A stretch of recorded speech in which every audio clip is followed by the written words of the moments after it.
રાજકોટમાં શંકાસ્પદ દૂધનો મોટો જથ્થો ઝડપાયો। જાંજમેર ગામથી 400 લીટર દૂધનો જથ્થો કરાયો સીઝ। દ્વારકાધીશ ડેરીમાં એસઓજીએ પાડ્યા હતા દરોડા।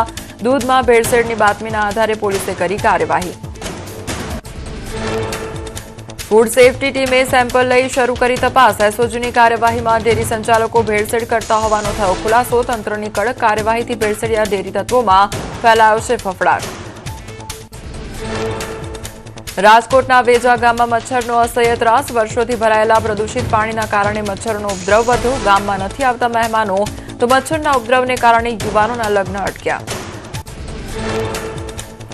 પશુઓ પણ મચ્છરોના ત્રાસથી ભોગવી રહ્યા છે પીડા। મચ્છરોને કારણે દૂધ ઉત્પાદનમાં થયો ઘટાડો। અનેક રજૂઆત બાદ પણ ઉકેલ ન આવતા ગ્રામજનોમાં ફેલાયો આક્રોશ। મચ્છરના આતંકથી મુક્તિ અપાવવા માટે માંગ કરી।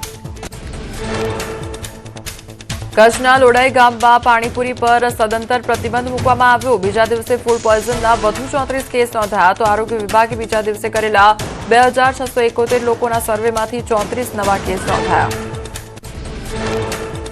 ફૂડ પોઈઝનના કુલ 70 કેસ નોંધાયા તો કેસ વધવાની આરોગ્ય વિભાગે વ્યક્ત કરી આશંકા। આરોગ્ય વિભાગે 6 સેમ્પલ લઈને લેબમાં મોકલ્યા। ગામમાં સતત બીજા દિવસે બંધ રહી ખાણીપીણીની લારીઓ।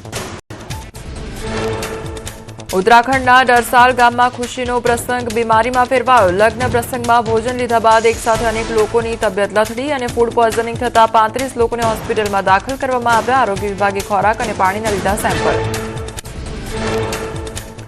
સુરત લિંબાયત પોલીસે આરોપીને ભણાવ્યો કાયદાનો પાઠ। કાર ઓટો રિક્ષામાં તોડફોડ કરનારા આરોપીનું રિકન્સ્ટ્રક્શન કરાયું। આરોપીએ માફી માંગવા સાથે ફરી ભૂલ ન કરવાની આપી બાંહેધરી।